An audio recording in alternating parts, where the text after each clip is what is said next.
Kayo po ba mga bossing ko ay nag-iisip sa ngayon kung ano po mga pinakamabibisa na pamamaraan upang sa ganon magtuloy-tuloy ang pasok ng swerte? Ito po mga bossing ko ay tanglad mga bossing. Meron po akong halaman na ganito mga bossing. Bukod po dyan, bumibili po ako sa palengke ng ganito dahil ito po ay isa sa mga subok na napakaswerte.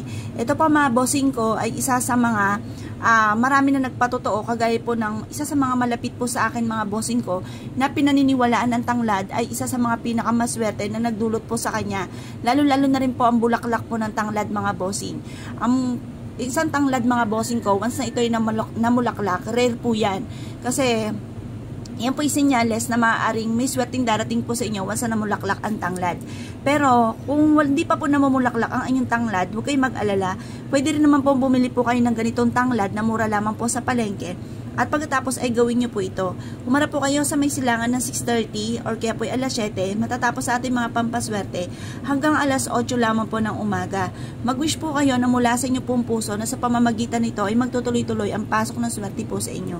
Proven po ito na napakaswerte basta't may 100% kang paniniwala sa mga ganitong mga pamamaraan. Ngayon po mga bossing, humarap po kayo sa may silangan at mag-wish.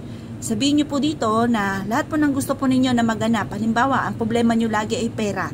Ngayon po, sabihin niyo po dito sa pamamagitan ng aking sipag at tiyaga, pananalig sa mahal na Panginoon, ay magtuloy-tuloy na ang pasok ng swerte at kailanman hindi na ako mamumblema tungkol sa usapin ng pera.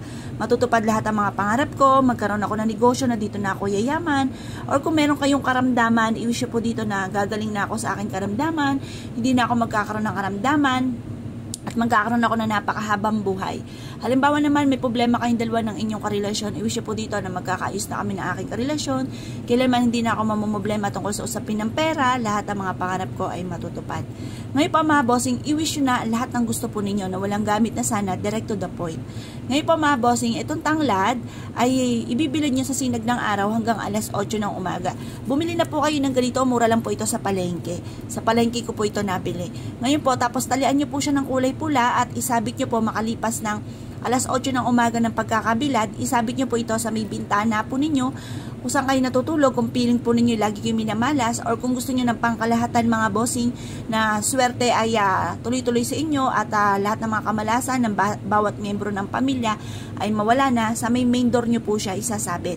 Tapos kapag natuyo na po ito mga bossing, silaban nyo lang po siya, tapos gumawa po muli kayo ng panibago.